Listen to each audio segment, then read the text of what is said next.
أعوذ بالله من الشيطان الرجيم بسم الله الرحمن الرحيم رب اشرح لي صدري ويسر لي أمري واحلل عقدة من لساني يفقه قولي رب زدني علما اللهم فقهنا في الدين اللهم انفعنا بما علمتنا وعلمنا ما ينفعنا وزدنا علما السلام علیکم ورحمۃ اللہ وبرکاتہ۔ اللہ تعالیٰ سب سننے والوں کو اپنی حفظ و امان میں رکھے، صحت اور ایمان کی بہترین حالت میں رکھے، آمین یا رب العالمین۔ آج کا ہمارا لیسن آیت نمبر 1 سے 14 تک ہے، سورۃ السجدہ، نئی سورہ ہے الحمدللہ۔ آج سٹارٹ کریں گے، ترجمہ تفسیر ساتھ ساتھ کریں گے۔ 30 آیات ہیں ابھی تک جتنی ہم نے سورہ پڑھی، ان میں یہ چھوٹی ہے، یعنی کہ آیات اس کی کم ہیں۔ جو لاسٹ تھی سورہ لقمان، اس کی بھی 34 آیات تھی، اور جیسے کہ نام سے ظاہر ہے تو سورہ السجدہ انشاءاللہ آیت سجدہ بھی آئے گی، اور جھکنے سے متعلق ہوگی۔ ایسے اللہ تعالیٰ کی ایسی نشانیاں اس میں ہم پڑھیں گے انشاءاللہ کہ خود بخود انسان کی فطرت کہے گی کہ اس رب کے آگے جھک جانا چاہیے۔ اللہ تعالیٰ کی بہت سے معرفت کے دلائل ہیں اس سورہ میں، تو اس کو پڑھتے ہیں۔ اللہ تعالیٰ ان دلائل کو پڑھ کے واقعی اللہ تعالیٰ کی معرفت ہمیں حاصل ہو، آمین یا رب العالمین۔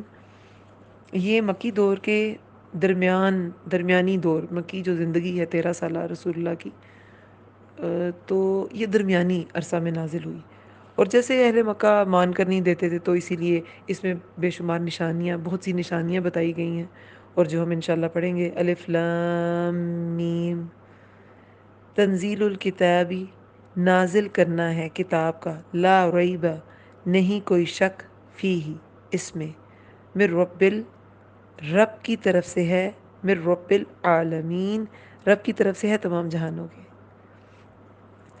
دیکھیں صحیح مسلم، صحیح بخاری میں آتا ہے کہ رسول اللہ صلی اللہ علیہ وسلم جمعہ کے دن فجر کی ایک رکعت میں سورہ السجدہ اور دوسری رکعت میں سورۃ الانسان یا سورہ الدہر پڑھتے تھے۔ سورہ الدہر کو سورہ الانسان بھی کہا جاتا ہے۔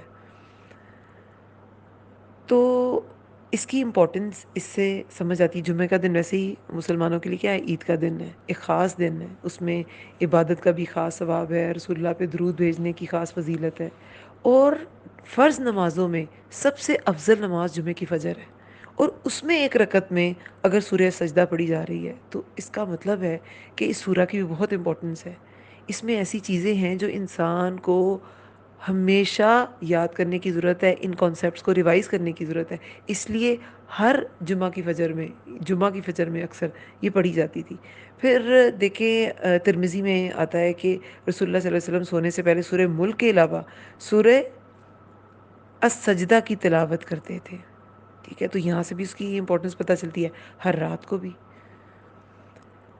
اللہ تعالیٰ اس میں جیسے کہ حروف مقطعات سے یہ سٹارٹ ہو رہی ہے سورہ، اور حروف مقطعات کے بعد کیونکہ یہ جو حروف ہیں یہ بھی اللہ تعالیٰ کے ہاں اس کا اصل معنی محفوظ ہے، تو یہ کتاب جو ہے یہ اس رب کی طرف سے ہے جو اصل میں اس کا نازل کردہ اس کتاب کا، اور اس کے معنی عجائبات سب سے زیادہ اگر کوئی جانتا ہے تو وہ اللہ تعالیٰ ہے، اور اللہ تعالیٰ نے وہ انسان کو سمجھانے کی کوشش کی، انسان کو سمجھائے، انسان سمجھنے کی کوشش کرتا ہے، اللہ نے تو سمجھائے ہیں، انسان سمجھنے کی کوشش کرتا ہے۔ اور جیسے حروف مقطعات کے بعد اکثر کتاب کی بات کی جاتی ہے کیونکہ انہی حروف میں اس کتاب کی فضیلت مضمر ہے کہ انہی حروف سے مل کر ہر کلام بنتا ہے، لیکن وہ اس کتاب جیسا نہیں ہوتا۔ تو یہ نازل کرنا اس کتاب کا کس کی طرف سے؟ رب العالمین کی طرف سے، اس میں کوئی شک ہی نہیں ہے۔ یہ کتاب ہی ایسی ہے کہ اس کے مضامین خود بتاتے ہیں کہ یہ کوئی اور نہیں نازل کر سکتا تھا۔ جیسے کفار مکہ زیادہ تر وہ کیا ان کے بارے میں آتا ہے کہ وہ کیا کہتے تھے، یہی کہتے تھے، سورہ فرقان میں بھی ابھی ہم پڑھ کے آئے ہیں کہ یہ رسول اللہ نے مطلب گھڑ لی یہودی، یہ یہاں بھی یہی ہے، ام یقولون، کیا وہ کہتے ہیں، افتراہ، اس نے گھڑ لیا اسے، بلکہ هو الحق، وہ حق ہے، میں ربی کا، آپ کے رب کی طرف سے، لتنذر، تاکہ آپ ڈرائیں، قومن، اس قوم کو، ما، نہیں، آتاہم، آیا ان کے پاس، من نذیر، کوئی ڈرانے والا، من قبل کا، آپ سے پہلے، لعلہم، تاکہ وہ یہتدون، کیا وہ کہتے ہیں کہ اس نے گھڑ لیا اسے؟ جیسے کہ کفار مکہ ہم اکثر پڑھ چکے ہیں کہ وہ یہی باتیں گڑتے رہتے تھے کہ یہ رسول اللہ نے خود گڑھ لی، ان پہ کوئی جن آتا ہے، یہ دوسرے جو اہل کتاب ہیں ان سے کسی سے دوستی کر کے ان سے لکھوا لیتے ہیں، اسی طرح کی باتیں کرتے رہتے تھے۔ تو اللہ تعالیٰ فرماتے ہیں کہ کیا وہ کہتے ہیں اس نے گھڑ لیا اسے، بلکہ وہ حق ہے کہ یہ کوئی گھڑ ہی نہیں سکتا۔ اس میں جو باتیں ہیں، جیسے ہم نے جو پچھلے لیسنز ہیں اس میں کیا پڑھا، کشتی کے بارے میں پڑھا پچھلے لیسن میں بھی، تو رسول اللہ نے تو کشتی کا سفر ہی نہیں کیا، سمندر کا سفر ہی نہیں کیا، تو وہ کیسے ایلیبوریٹ کرتے ہیں کشتی کے سفر کے بارے میں اور لوگوں کی کیفیات کے بارے میں کہ وہ کیا کرتے ہیں اور وہ کس پوائنٹ پہ کیسے ہوتے ہیں۔ تو اس سے کیا ثابت ہوتا ہے؟ بہت سی ایسی چیزیں جو رسول اللہ نے پڑھنا لکھنا وہ جانتے نہیں تھے، امی تھے، تو یہ کیسے ہو سکتا ہے کہ وہ اس کتاب کو خود سے گڑھ لیں اور ایسے شاندار کلام کو گھڑ لیں جو شاعروں کو بھی حیران کر دیتا تھا؟ کہاں کہ ایک ایسا انسان جو بیسک لکھنا پڑھنا بھی نہیں جانتا۔ تو یہاں پہ اللہ تعالیٰ فرماتے ہیں کہ وہ حق ہے آپ کے رب کی طرف سے تاکہ آپ ڈرائیں۔ انذار کیا ہوتا ہے؟ جیسے ہوتا ہے نا، نذیر اور بشیر دونوں رسول اللہ صلی اللہ علیہ وسلم تھے۔ انذار کرنا اور بشارتیں دینا دونوں رسولوں کا کام ہوتا ہے۔ بشارت ایک اچھی خبر ہوتی ہے، لیکن انذار ڈرانے والی خبر ہوتی ہے، ایسی خبر جس کے ذریعے ڈرایا جا سکے۔ تو یہ آپ کے رب کی طرف سے حق ہے اور آپ پہ نازل کیا گیا تاکہ آپ ڈرائیں اس قوم کو، کیونکہ ان کے پاس پہلے کوئی ڈرانے والا نہیں آیا، تاکہ وہ ہدایت پا جائیں۔ اب یہاں پہ عربوں میں پہلے کوئی آپ کہہ سکتے ہیں کہ کوئی خاص نبی ان کی طرف مبعوث نہیں کیا گیا اہل مکہ کی طرف۔ شعیب علیہ السلام، صالح علیہ السلام، ہود علیہ السلام، ابراہیم علیہ السلام، اسماعیل علیہ السلام، یہ سب آئے تو تھے مگر کافی عرصہ گزر چکا تھا، کافی عرصہ گزر چکا تھا۔ ان کی تعلیمات جو ہے نا وہ بہت زیادہ آپ کہہ لیں کہ وہ انہوں نے اس میں ملاوٹ کر دی ہوئی تھی، عقائد میں عقائد پولیوٹ کر دیے ہوئے تھے اور بہت سی ایسی چیزیں، لیکن کچھ جو ہے نا وہ باقیات، کیونکہ کہتے تو یہی تھے ہم دین ابراہیمی پہ۔ اسماعیل علیہ السلام وہاں آ کے آباد ہوئے تھے مکہ میں، تو حضرت حاجر علیہ السلام اور پھر اسماعیل علیہ السلام، اور جرہم قبیلے میں ان کی شادی ہوئی، تو پھر انہی سے وہ ان کی نسل بڑھی، اور جرہم قبیلہ جو تھا وہی زیادہ حکمران رہا اور زیادہ سرداری انہی کے پاس رہی۔ اب کچھ چیزیں جیسے کہ وہ اللہ تعالیٰ کو خالق مانتے تھے، کچھ چیزیں ایسی تھیں جن سے پتہ چلتا تھا کہ دین ابراہیمی پہ یہاں پہ لوگ تھے، مگر یہ جو خاص طور پہ اہل مکہ کے بارے میں بات کی جائے نا، تو ابراہیم علیہ السلام کو گزرے، اسماعیل علیہ السلام کو گزرے بہت دیر ہو چکی تھی، اور آپ یہ کہیں کہ ماضی قریب میں ان کے پاس کوئی نہیں آیا تھا۔ اب سب سے قریب تو عیسیٰ علیہ السلام تھے، اور وہ بھی رسول اللہ سے کتنی دیر پہلے تھے؟ 570 سال تقریباً بنتا ہے عرصہ، اتنا عرصہ پہلے آئے تھے۔ تو یہ بہت لمبا وقت تھا، اس لیے، اور پورے عربوں میں ظاہر ہے نبی تو آئے تھے، تو آپ کہہ لیں کہ خاص طور پہ اہل مکہ کی طرف ہی اشارہ ہے کہ آپ سے پہلے وہاں کوئی کتاب لے کر نہیں آیا یا نبی، وہ جو بہت پہلے کی باتیں تھیں، لیکن حال ہی میں یا قریب کے ماضی میں کوئی نہیں آیا تھا۔ صحیح مسلم کی ایک روایت ہے کہ عبداللہ بن سامت وہ روایت کرتے ہیں کہ ابو ذر کہتے ہیں کہ اے بھتیجے، نبی صلی اللہ علیہ وسلم سے ملاقات سے قبل میں 3 سال نماز پڑھتا رہا ہوں، یعنی میں نے 3 سال نماز پڑھی ہے رسول اللہ کی بعثت سے پہلے، ان سے ملنے، ان پر ایمان لانے سے پہلے۔ عبداللہ بن سامت نے، انہوں نے پوچھا کہ آپ نے نماز کس کے لیے پڑھی تھی؟ تو ابو ذر نے فرمایا کہ اللہ کے لیے پڑھی تھی۔ پھر پوچھا جب آپ نماز پڑھتے تھے تو آپ کا رخ کس طرف ہوتا تھا؟ تو فرمایا بس جدھر میرا رب مجھے متوجہ کر دیتا تھا میں اس طرف اپنا چہرہ کر دیتا تھا۔ پھر فرمایا کہ میں عشاء بھی پڑھتا تھا، جب رات کا آخری حصہ آ جاتا تو میں گرا دیا جاتا، یعنی کہ مجھے نیند آ جاتی، اتنے عبادت گزار تھے وہ رسول اللہ کی پر ایمان لانے سے پہلے بھی۔ پھر جب رات کا آخری حصہ آ جاتا تو میں گرا دیا جاتا، پھر سوتا رہتا حتیٰ کہ سورج کی روشنی مجھ پر پڑتی رہتی۔ اس کا مطلب یہ ہے کہ دین ابراہیمی کہیں کہیں پہ تھا، اس کی کہیں کہیں پہ رمق تھی، مگر اصل عقائد جو تھے نا وہ انہوں نے چینج کر دیے ہوئے تھے۔ دیکھیں جو کتابیں بالکل اس سے کم یہ تو بہت پہلے کا عرصہ ہے نا ابراہیم علیہ السلام کا، جو اسے نسبتاً قریبی عرصے میں نازل ہوئی، وہ چینج ہو گئی ہوئی تھی. تو وہ صحف ابراہیمہ جو صحیفوں کی بات آتی ہے، سورہ اعلیٰ میں بھی آتی ہے، تو وہ تو پھر بہت پہلے کی باتیں تھی، اور پتہ نہیں وہ صحیفے کہیں آج ہیں بھی کہ نہیں ہیں، اور تب بھی تھے کہ نہیں تھے. جو جیسا باتیں سنتا تھا اپنے آباء و اجداد کو فالو کرتے دیکھتا تھا، وہ اسی طرح چل پڑتا تھا. ہیرو ورشپنگ سے آہستہ آہستہ آہستہ آہستہ وہ بالکل کیا ہو گیا، بت پرستی میں پڑ گئے. بہرحال تو اللہ تعالیٰ نے رسول اللہ کو بھیجا کہ آپ انہیں ڈرائیں. پہلے کوئی ڈرانے والا نہیں ان کے پاس آیا، تاکہ حجت تمام ہو جائے، تاکہ وہ ہدایت پا جائیں. اور کچھ لوگوں نے، بہت سے لوگوں نے وہاں ہدایت پائی بھی. پھر اللہ تعالیٰ فرماتے ہیں 4 آیت میں، اللہ الذی، اللہ وہ ہے. اب دیکھیں اپنی معرفت پہ دلیل. اللہ وہ ہے جس نے خلق السماوات، پیدا کیا آسمانوں، والارض، اور زمین کو، وما، اور جو کچھ بینہما، درمیان ہے ان دونوں کے، فی 6 ایام، 6 دنوں میں. ثم استوى، پھر وہ بلند ہوا، علی العرش، عرش پر. ما، نہیں، لکم، تمہارے لیے، من دونہ، اس کے سوا، من ولی ولا، من ولی، کوئی دوست، ولا، اور نہ، شفیع، کوئی سفارشی، شفاعت کرنے والا. افلا، کیا پھر نہیں، حرف حرف استفہام ہے، یعنی کوشچن کے لیے یہ حرف آتا ہے. فا، پھر، لا، نہیں. افلا، کیا پھر نہیں، تتذکرون، تم نصیحت پکڑتے. اب یہاں پہ اللہ تعالیٰ فرماتے ہیں کہ یہ کتاب ہماری نازل کردہ، ہم نے ہدایت کی انتظام کر دیا. مکہ میں پہلے انتظام نہیں تھا ہدایت کا، جو صحیفے تھے بہت پہلے وہ نبی گزرے نہیں، اب ان کی تعلیمات جو ہیں وہ انہوں نے ان کو پولیوٹ کر دیا، ملاوٹیں کر دیں. تو ہم نے کتاب بھی بھیجی، اس میں حکمت ہے، ہدایت ہے. لاسٹ سورہ میں ہم نے پڑھا حکمت ہے، اس میں بتایا اللہ تعالیٰ نے کہ اس میں کوئی شک ہی نہیں ہے، یہ حق ہے.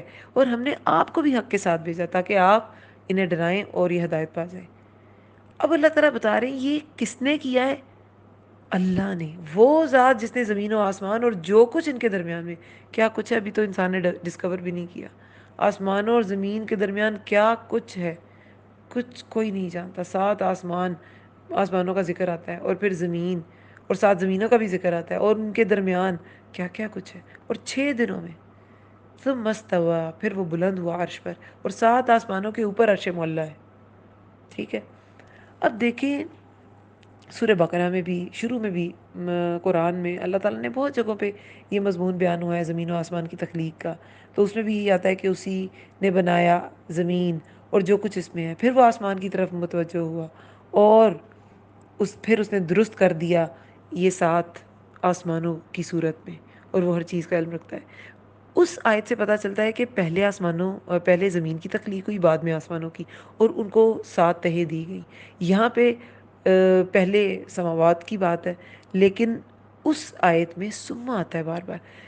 زمین، اس نے بنائے زمین اور جو کچھ اس میں ہے، ما فیہا، اور پھر ثم وہ آسمان کی طرف متوجہ ہوا. تو اس کا مطلب ہے کہ اس کے بعد آسمان بنے، زمین کے بعد. یہاں پہ اکٹھا لکھا گیا ہے خلق السماوات والارض، کے آسمان اور زمین بنائے. پھر کا ورڈ نہیں آیا. یہ جو ایک ایک چھوٹا چھوٹا ورڈ ہے نا، اس کا معنی ہے قرآن میں، وہ ایسے ہی نہیں اندر فٹ ہوا. ہر ایک کا فنکشن ہے، اور جو کچھ اس کے درمیان ہے 6 دنوں میں. سورہ آراف میں بھی آتا ہے کہ زمین اور آسمان 6 دن میں پیدا کیے گئے. تو اب کچھ لوگ کہتے ہیں 6 دن میں کیوں پیدا کیے گئے، اور وہاں یہ لکھا ہے، فلاں جگہ یہ لکھا ہے. اور بات یہ ہے کہ اللہ تعالیٰ کا فیصلہ ہے، اللہ تعالیٰ کن کہے وہ عمل میں آ جاتی ہے بات. لیکن اللہ تعالیٰ کے ہاں جو اصول ہیں، جو لاز ہیں، اور انسانوں کی جو یہ دنیا ہے، اس میں جو اصول ہیں، جو لاز ہیں، وہ فرق ہیں. اللہ تعالیٰ نے یہ دنیا انسان کے لیے بنائی ہے، اور اس کے رولز اس کی، اس کے جسم کے مطابق، اس کی فزکس کے مطابق، اور اس کی کیمسٹری کے مطابق ہے. اللہ کے ہاں فزکس، کیمسٹری، بایو سب کچھ چینج ہے. تو اللہ کا دن کیسا ہے وہ ہم کچھ نہیں جانتے. مے بی یہ 6 دن بھی نہیں، پتہ نہیں کتنے دن ہوں. اللہ چاہے تو کن کہہ کے سب کام ہو سکتا ہے، لیکن یہ انسان کو بھی ایک آرگنائزیشن سکھائی جا رہی ہے، انسانوں کے لیے بنائی گئی نا چیزیں، کہ ہر چیز سٹیپ بائی سٹیپ ہوتی ہے، اور ہر چیز کی ایک پلاننگ ہوتی ہے. زمین اور آسمان بنائے 6 دن میں، لیکن وہ کیسے دن تھے ہم نہیں جانتے. اور یوم جو ہے نا، یوم، یہ ہم اردو میں یوم ایک دن کے لیے استعمال کرتے ہیں، لیکن عربی میں یوم عرصے کے لیے آتا ہے. یہ ایک دن کے لیے نہیں آتا. آگے بھی یوم کا ورڈ آئے گا تو اس کا مطلب ایک عرصہ ہے. لکھا ترجموں میں یہی جاتا ہے کہ ایک دن، لیکن عربی میں وہ ایک ڈیوریشن کے لیے آتا ہے. پھر وہ بلند ہوا عرش پر. اب عرش پر مستوی ہوا. 7 آسمان ہے، اس کے اوپر عرش معلیٰ ہے جہاں پہ اللہ تعالیٰ مستوی ہے. اب استوا کا ورڈ جو ہے نا، بالکل درست ہونا. ٹھیک ہے، یہ اسی ذات کے لیے آتا ہے جس کے لیے ہر ڈائمنشن نا بالکل ایک جیسی ہو. کسی انسان، دیکھیں، درست راستہ یا کوئی چیز تو درست ایسے کہی جاتی ہے، لیکن کسی ہستی کا درست ہونا اور عرش پر وہ بلند ہوا، برابر ہوا. کیا وہ عرش ہے؟ کیسے وہ مستوی ہوا؟ کیسے وہ برابر ہوا؟ ہمارے ہاں تو مشرق مغرب شمال جنوب ہے. ہم کسی طرف ہم نے منہ کرنا ہو، ہم نے درست انداز میں بیٹھنا ہو، ہم کہتے ہیں نارتھ کی سائڈ پہ اپنا فیس کریں، ساؤتھ کی سائڈ پہ آپ یہ کریں. لیکن اللہ کہتا ہے استوا، ثم استوى علی العرش. وہ بلند ہوا، برابر بلند ہوا عرش پر. اللہ کا اتنا کہہ دینا ہی کافی ہے. وہ کیسے ہوا، وہ کیسے مستوی ہوتا ہے، اس کی کیفیت کیا ہے، یہ سب اللہ کے علم کی باتیں ہیں. ہمیں یہ بتایا گیا ہے کہ عرش پہ اللہ تعالیٰ مستوی ہوا ہے، لیکن اس کی کیفیت ہم بیان نہیں کر سکتے. عرش معلیٰ جو ہے نا، وہ سب سے عظیم چیز ہے کائنات کی. وہ ہم نے حدیث پڑھی ہے، بہت بار پڑھی ہے کہ اللہ کی کرسی زمین، یہ جو وسیع کرسی السماوات والارض، کہ اللہ کی کرسی وسیع ہے. کہیں معنی بادشاہت بھی کیا جاتا ہے، لیکن ابن عباس نے کرسی کو کیا کہا؟ زمین و آسمان سے بڑی ہے اللہ کی کرسی. اور عرش کے مقابلے میں کرسی ایسے ہے جیسے صحرا کے مقابلے میں انگوٹھی. اور یہ کرسی کیا ہے؟ فٹ سٹول اللہ تعالیٰ کا، عرش جس پہ وہ مستوی ہے. یہ سب کچھ ہمیں پتہ چلتا ہے، لیکن کیسے مستوی ہے یہ بالکل نہیں بتایا جا سکتا، نہ بتانا چاہیے. یہ اللہ تعالیٰ کی اسماء و صفات میں ایڈیشن کرنا ہوتا ہے. اللہ کا ہاتھ ہے، کیسا ہے؟ اللہ مسکراتا ہے، کیسے مسکراتا ہے؟ اب انسان نعوذ باللہ دان ڈسکرائب کرنا شروع ہو جائے. نہیں، یہ انسان کے لیے ہے ہی نہیں. جو انفارمیشن اللہ تعالیٰ نے اپنے بارے میں دی، بس وہیں تک رہنا ہے. ٹھیک ہے، چلے. تو اس کے بعد اللہ تعالیٰ فرماتے ہیں نہیں تمہارے لیے اس کے سوا کوئی دوست. اب جو وہاں پر مستوی ہے، اس نے سارا زمین و آسمان کا نظام اس نے پیدا کیا، وہی چلا رہا ہے. تو پھر اس سے بڑھ کے کون تمہارا دوست ہوگا؟ اس سے بڑھ کے کون تمہاری شفاعت کرے گا؟ تمہیں سمجھ نہیں آتی؟ کیا تم نصیحت نہیں پکڑتے؟ تو بڑی سوچنے کی باتیں ہیں اس میں. پہلے اللہ تعالیٰ نے بتایا میں نے اسے بنائے 6 دنوں میں بنائے. ایک مخصوص طریقے اور وقت پہ کام کرنے کا بتایا گیا کہ ایسے کیا کام. اور پھر کوئی چیز، کوئی نقص کہیں نظر نہیں آتا اللہ کی تخلیق میں. اللہ تعالیٰ نے ہر طرح کا ایکو سسٹم یہاں پہ سیٹ کیا. پرندوں کا الگ طرح کا ہے، جانوروں کا الگ طرح کا، انسانوں کا الگ طرح کا. پھر عرش پہ مستوی، یہ سب کچھ کر کے اللہ کو ضرورت نہیں، وہ نیچے ہی رہے. اللہ عرش پہ مستوی ہے، وہ سب کچھ دیکھ رہا ہے. سب کچھ آرگنائز اسی کے حکم سے ہوتا ہے. تمہیں سمجھ نہیں آتی؟ اللہ سے بڑھ کے کون دوست اور کون شفاعت کرنے والا، سفارشی ہوگا؟ یدبر، وہ تدبیر کرتا ہے. یدبر الامر، وہ تدبیر کرتا ہے ہر معاملے کی. من السماء، آسمان سے، الی الارض، زمین تک. ثم، پھر، یعرج، وہ چڑھتا ہے، الیہ، طرف اس کے. فی یومن، ایک دن میں. کانا، ہے. مقدارہ، حساب اس کا یا اندازہ اس کا، مقدار اس کی. الف سنۃ، الف، ہزار.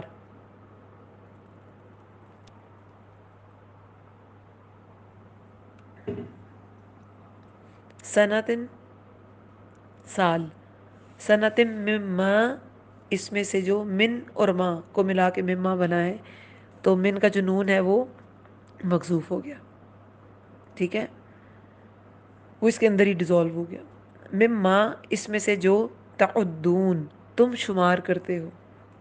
پھر وہ چڑھتا ہے طرف اس کے ہر معاملے کی. اب اللہ تعالیٰ نے بتایا کہ ساری آسمان اور زمین اللہ تعالیٰ نے بنائے، اس کے درمیان کی چیزیں بھی، عرش پہ مستوی ہوا.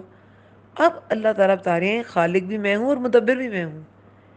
ایک جو معبود ہے نا، جو اللہ تعالیٰ جو رب ہے، اس کی میں نے ڈیفینیشن، شارٹیسٹ ڈیفینیشن آپ کو کیا بتائی ہوئی ہے؟ خالق، مالک، مدبر. چونکہ اس نے تخلیق کیا تو وہی مالک ہے، وہ جیسے چاہے چلائے. جس انسان کو چاہے ٹیسٹ کرے، کسی کو خوشی سے ٹیسٹ کرے، کسی کو غم سے ٹیسٹ کرے، کسی کو اچھی چیزیں دے کے ٹیسٹ کرے، کسی کو بری چیزیں دے کے ٹیسٹ کرے، وہ مالک ہے. اور پھر یدبر، وہ مدبر ہے، وہ تدبیر کرتا ہے. اپنی مخلوق کو پیدا کر کے ایسے ہی چھوڑ نہیں دیا، ہر معاملے کی تدبیر کرتا ہے. من السماء، یہ آسمان سے، الی الارض، زمین تک، ہر چیز کی. صرف ہم انسانوں کی تدبیر نہیں کر رکھی اللہ تعالیٰ نے. جتنے چرند پرند جانور، ایسی اسپیشیز جو ہم انہیں جانتے بھی نہیں، سب کی تدبیر اللہ نے کر رکھی ہے. کسی کی زندگی کتنی، کوئی ہاتھی کی پتہ نہیں کتنے سال ہے، اور مچھر کی 18 گھنٹے ہے شاید. تو اللہ کی مرضی، ہر ایک کی تدبیر کی گئی ہے، ہر ایک کی زندگی کو پلان کیا گیا ہے. یہ جو یدبر ہے نا، تدبیر کرنا، وہ تدبیر کرتا ہے. تدبیر کسی چیز کے انجام کو سامنے رکھ کر اس پر غور کرنا ہے. یعنی اللہ تعالیٰ نے زمین و آسمان کے ہر معاملے میں تدبیر کی ہے. اس کو بنایا ہے تو ما ھذا باطلا، یہاں کچھ باطل نہیں ہے. اس کو بنایا ہے، وہ انجام جانتا ہے ان چیزوں کا. اللہ تعالیٰ نے ایک انجام سوچا ہے. سورہ ملک میں کیا آتا ہے؟ الذی خلق الموت والحیات لیبلوکم ایکم احسن عملا. اللہ نے زندگی اور موت بنائی تاکہ وہ ٹیسٹ کرے کہ کون تم میں سے اچھا عمل کرتا ہے. تو اللہ تعالیٰ نے تدبیریں ساری کی، سب کچھ بنایا ایک خاص امتحان کے لیے، ایک خاص ٹیسٹ کے لیے. تو وہ ساری تدبیریں اس نے کی. اللہ تعالیٰ نے ابن عباس سے اس کے متعلق پوچھا گیا، یہ جو ہے نا ثم یعرج، پھر وہ چڑھتا ہے طرف اس کے، ایک دن میں ہے حساب اس کا 1000 سال. پھر وہ چڑھتا ہے طرف اس کے، ایک دن میں ہے حساب اس کا 1000 سال. اس میں سے جو تم شمار کرتے وہ ایک دن میں چڑھ جاتا ہے اوپر. وہ جو ساری تدبیریں ہیں نا، جو سارے معاملات ہیں، اور جو انسان سارا کچھ کر رہا ہے، اللہ نے تو تدبیر کر دی آسمان و زمین کی. پھر وہ چڑھتا ہے، جو اس کے نتیجے میں انسان کرتے ہیں نا، وہ ساری رپورٹس چڑھتی ہیں اللہ تعالیٰ کی طرف ایک دن میں. لیکن ہوتا کیا ہے؟ کانا مقدارہ، ہے حساب یا اندازہ اس کا 1000 سال. اس میں سے جو تم شمار کرتے ہو، یہ تمہارے ہاں جو شمار کردہ تمہارا جو کاؤنٹنگ کا سسٹم ہے نا، اس میں 1000 سال ہے. ابن عباس سے اس کے متعلق پوچھا گیا تو انہوں نے فرمایا اللہ ہی جانتا ہے اس سے کیا مراد ہے، کہ فلاں سالوں میں چڑھتے ہیں. چڑھتے کون ہے؟ فرشتے. ظاہر ہے فرشتے ہی ہماری رپورٹس لے کے چڑھتے ہیں. ہم پہلے بھی پڑھ چکے ہیں کہ فجر اور عصر کے وقت ڈیوٹیز چینج ہوتی ہیں فرشتوں کی. جو عصر سے عشاء تک رہتے ہیں وہ حساب کتاب لکھ لیتے ہیں، اور فجر کے ٹائم ڈیوٹیز چینج ہو جاتی ہیں، وہ اوپر چلے جاتے ہیں، فجر والے نیچے آ جاتے ہیں. پھر فجر والے جو آئے ہوتے ہیں وہ عصر تک لکھتے ہیں، اور پھر وہ ڈیوٹیز چینج ہو جاتی ہیں. تو یہ کیا اوپر کون چڑھتا ہے؟ یہ فرشتے ہی چڑھ رہے ہوتے ہیں اوپر. تو ابن عباس سے کسی نے پوچھا کہ اللہ کہ یہ کیا ہے؟ مطلب یہ جو عرصہ ہے کہ ایک دن ہے اللہ کا، اور ہمارے ہاں تمہاری جو حساب اور اندازہ جو اس کا ہے، جو تم شمار کرتے ہو، وہ 1000 سال ہے. تو انہوں نے بتایا، انہوں نے فرمایا کہ اللہ ہی جانتا ہے اسے کیا مراد ہے. یعنی کہ یہ فلاں سالوں میں فرشتے اتنا اتنا چڑھ جاتے ہیں. اور ہمارا یہ ایمان ہے کہ ایسا ہوتا ہے، کہ اللہ ہی جانتا ہے اسے کیا مراد ہے، لیکن ہمارا ایمان یہ ہے کہ ایسے ہوتا ہے. ہمارے لیے دیکھیں 7 آسمان اور اس کے اوپر عرش معلیٰ تک جانا، انسان اگر سوچے نا تو ہزاروں سال لگ جائیں گے. ٹھیک ہے، انسانی زندگی، انسانی کاؤنٹنگ کے لحاظ سے. مگر اللہ کے ہاں یہ عرصہ مختلف ہو سکتا ہے. جیسے کہ میں نے بھی کہا کہ اللہ کے ہاں فزکس کے رول مختلف ہوں گے. جیسے رسول اللہ جب معراج پہ گئے تو کیا تھا؟ کتنی دیر میں چلے گئے؟ آسمان کی سیر کر رہے ہیں، 7 آسمانوں کی. پہلے پہ حضرت آدم علیہ السلام ملے، دوسرے پہ ادریس، تیسرے پہ یا اور پھر ہارون، پھر حضرت دوسرے پہ عیسیٰ تھے. اس کے بعد ہارون، موسیٰ علیہ السلام، اور پھر 7ویں پہ مطلب یہ سارے آسمانوں کا ذکر آتا ہے کہ رسول اللہ اس آسمان پہ اس نبی سے ملے. ابراہیم علیہ السلام 7ویں آسمان پہ تھے، اور 7ویں آسمان پہ سدرۃ المنتہا بھی تھی، وہ بیری کا درخت جس کے آگے جبریل علیہ السلام نے کیا کہا میرے پر چل جائیں گے، میں نہیں آگے جا سکتا. اور بیت المعمور بھی تھا 7ویں آسمان پہ، وہ اللہ کا گھر جو بالکل خانہ کعبہ کے اوپر ہے، اور فرشتے اس کا طواف کرتے رہتے ہیں. 70,000 فرشتے ہر وقت اس کا طواف کرتے ہیں، جو ایک بار کر لیتا ہے قیامت تک اس کی باری نہیں آئے گی. اتنے فرشتے ہیں. تو رسول اللہ نے سب کچھ کراس کیا تھا، یہ سب کچھ دیکھا تھا، کراس کیا تھا، لیکن ایک رات میں واپس آ گئے. اللہ کے ہاں وہ جو سالوں کا شمار ہے وہ شاید کچھ ہی دیر میں ہو جاتا ہے، لیکن انسان کاؤنٹ کرنے لگے تو شاید بہت عرصہ لگے. تو یہ سب کچھ اللہ کے ہاں، یہ اللہ کا راز ہے. لیکن ہمیں اللہ تعالیٰ نے بتا دیا کہ وہ جو تم ایک دن میں چڑھتے ہیں، اور یہ تو ایک دن کی بات ہو رہی ہے، لیکن صبح شام ڈیوٹی چینج بھی ہوتی ہے، اندر فرشتے چڑھتے ہیں، اور حساب اس کا 1000 سال ہے جو تم شمار کرتے ہو. اچھا یہ فرشتے چڑھتے ہیں، یہ کیسے پتہ چلے گا؟ یہاں تو صرف چڑھنے کی بات ہے نا، فرشتوں کا نام نہیں آیا. لیکن یہ جو یا عروج ہے، آراجا چڑھنا ہوتا ہے، عروج پر جانا. تو سورۃ المعارج میں آیت نمبر 4 میں چڑھتے ہیں فرشتے اور روح، وہاں پر بھی آراجا کی بات آئی ہے، چڑھنے کی بات آئی ہے. یہاں پہ یارو جو ہے، وہاں شاید تارو جو ہے، یا کوئی مطلب چڑھنے کی بات ہے. اور فرشتے اور روح یعنی روح الامین جبرائیل علیہ السلام اس کی طرف ایک ایسے دن میں جس کی مقدار 50,000 سال کے برابر ہے. یہ قرآن کی آیت ہے. 50,000 کا جو فگر ہے وہ قرآن میں دیا گیا ہے، سورۃ المعارج آیت نمبر 4 میں. لہٰذا یوم اللہ کے ہاں ایک وقت ہے، ٹھیک ہے، جس کو مختلف جگہوں پہ ڈسکرائب کیا گیا، مختلف جگہوں پہ اسے مختلف انداز میں استعمال کیا گیا. اچھا، اب یہاں پہ اللہ تعالیٰ فرماتے ہیں ذالکا، یہ ہے عالم الغیبی، جاننے والا غیب و شہادتی، اور حاضر کا، و شہادت العزیز الرحیم، اور حاضر کا بہت زبردست نہایت رحم کرنے والا. اب یہ سارے غیب کی باتیں بتائی ہیں. فرشتے جو بھی کام کرتے ہیں نا وہ غیب ہے. ہم ان آنکھوں سے فرشتوں کو دیکھ نہیں سکتے ان کی اصل شکل میں. ہاں وہ حلیہ بدل کے اور انسان کی شکل میں آئے تو وہ ایک الگ چیز ہے، لیکن اصل شکل میں فرشتے کیسے ہوتے ہیں ہم نہیں دیکھ سکتے، جنات کو بھی نہیں دیکھ سکتے. لمیٹیشنز ہیں نا، ہر مخلوق کی اپنی لمیٹیشن ہے. ہمارے کان ایک خاص حد تک سن سکتے ہیں، آنکھیں خاص لمٹ تک دیکھ سکتی ہیں، ناک ایک خاص حد تک سونگھ سکتی ہے. اسی طرح ہم کچھ چیزیں ہیں جو دیکھ ہی نہیں سکتے، ہماری آنکھوں کی لمٹ میں ہی نہیں ہے. تو یہ سارا کچھ، یہ فرشتوں کا کی ڈیوٹیز، یہ سارا یہ غیب ہے. ویسے تو اللہ تعالیٰ پر ایمان ہے ہی علم غیب. رسولوں کو چلیں، لوگوں نے جو رسولوں کے زمانے میں لوگ تھے انہوں نے دیکھا، لیکن بہرحال وہ بھی علم غیب پر ایمان لانا ہی ہوتا تھا، کیونکہ رسول اللہ کسی بھی رسول پر وہی نازل ہوتے یا فرشتہ اس کے پاس آتے تو نہیں لوگ دیکھتے تھے، غیب پر ایمان لاتے تھے، اس رسول کی بات پر ایمان لے کے آتے تھے. یہی ایمان ہوتا ہے، انبیاء پر ایمان لانا، کتابوں پر ایمان لانا، اور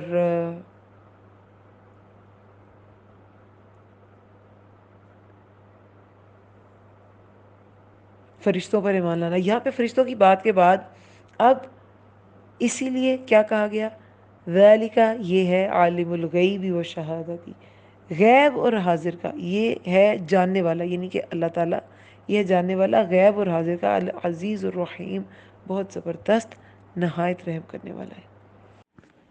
اب اللہ تعالیٰ فرما رہے ہیں کہ جتنے بھی معاملات تم کرتے ہو سب کی رپورٹ اللہ تعالیٰ کو اوپر جا رہی ہے. سب کچھ اللہ تعالیٰ کے حساب کتاب میں ہے کہ وہ اللہ تعالیٰ غیب اور شہادہ، جو غیب ہے وہ بھی، جو تمہاری نظروں سے اوجھل ہے، جو تم نہیں جانتے وہ بھی، اور جو حاضر ہے جس میں تم دیکھنے کا اختیار بھی رکھتے ہو، تم اس کو ایکسپیرینس بھی کرتے ہو، حاضر ہے یا غیب ہے، سب پر اللہ نگران ہے. کوئی بچ نہیں سکتا اللہ تعالیٰ کی ویجیلنس سے. تو پھر وہ بہت زبردست بھی ہو سکتا ہے، وہ شہادت العزیز الرحیم، وہ بہت زبردست بھی ہو سکتا ہے اور رحم والا بھی ہو سکتا ہے. مگر اللہ تعالیٰ کی رحمت پہ، اللہ تعالیٰ کے غضب پہ اس کی رحمت حاوی ہے، اس کی رحمت اس کے غضب پہ بھاری ہے. تو پھر وہ کیا کرتا ہے؟ انسان کو ڈھیل دیے رکھتا ہے. انسانوں کی ساری حرکات، سب خرابیوں کے باوجود اللہ تعالیٰ فوراً سزا نہیں دیتا، عزیز نہیں بنتا. تو اللہ تعالیٰ لیکن اپنی صفات بتا رہے ہیں، وہ دونوں ہو سکتے ہیں. وہ دونوں رولز میں اللہ تعالیٰ کامل ہے. العزیز الرحیم، عزیز ہے رحیم بھی ہے. تم پہ رحم کر رہا ہے تو فائدہ اٹھاؤ، توبہ کر لو. پھر آیت نمبر 7 میں ہے الذی، وہ جس نے احسنا اچھا بنایا، کلّ ہر شیء ان چیز کو، خلقہ اس نے پیدا کیا جسے، ہر چیز کو ہی اللہ نے اچھا بنایا. وبدأ اور اس نے ابتدا کی، خلق الانسانی انسان کی تخلیق کی، من طین تین سے، مٹی سے. گیلی مٹی کے لیے آتا ہے تین، خشک کے لیے تو تراب ہوتا ہے. جیسے حضرت علی کا لقب تھا ابو تراب، مٹی میں لیٹے ہوئے تھے ایک بار اس لیے. اور ابو الحسن ان کا ایکچوئل لقب تھا، لیکن پھر یہ نام انہیں بڑا پیارا لگتا تھا تو لوگ انہیں ابو تراب بھی کہتے تھے، کیونکہ رسول اللہ نے انہیں کہا تھا. اچھا، اب اس میں اللہ تعالیٰ فرماتے ہیں کہ وہ جس نے اچھا بنایا ہر چیز کو. ہر چیز کی بات کی گئی ہے، اس کا مطلب ہے کہ ہر تخلیق خوبصورت ہے. وہ کوئی چونٹی ہے، وہ کوئی مچھر ہے، مکھی، شہد کی مکھی. انسان کے لیے ان میں نشانیاں ہیں، اور ان سب سے بڑھ کے انسان خود ایک بہت بڑا شاہکار ہے. کیسی کیسی دریافتیں، کیسی کیسی انوینشنز، انوویشن انسان کرتا ہے.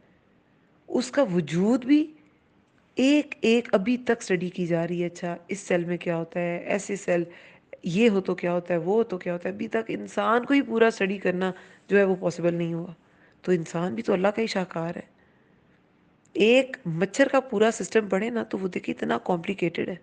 تو انسان کو اللہ کی معرفت کے دلائل دیے جا رہے ہیں، اور یہ جو دلائل ہیں یہ اگر واقعی کوئی تتذکرون، تم نصیحت پکڑتے، اگر جو نصیحت پکڑتے ہیں جو لوگ، ان کے لیے یہ معرفت دلانے کے لیے دلائل کافی ہیں. اب یہاں پہ ہر چیز کو اچھا بنایا. اللہ نے ہر مخلوق میں حسن رکھا، اور جتنی بھی کیریکٹر ٹریٹس ہیں نا، جو بھی انسانی، ایک تو وجود کی اپیرنٹ کوالٹیز ہیں، اور ایک اس کے اندر کی کوالٹیز ہیں، باطنی ظاہری ہیں تو باطنی بھی ہیں. ان میں بھی کچھ نہ کچھ حسن ہے.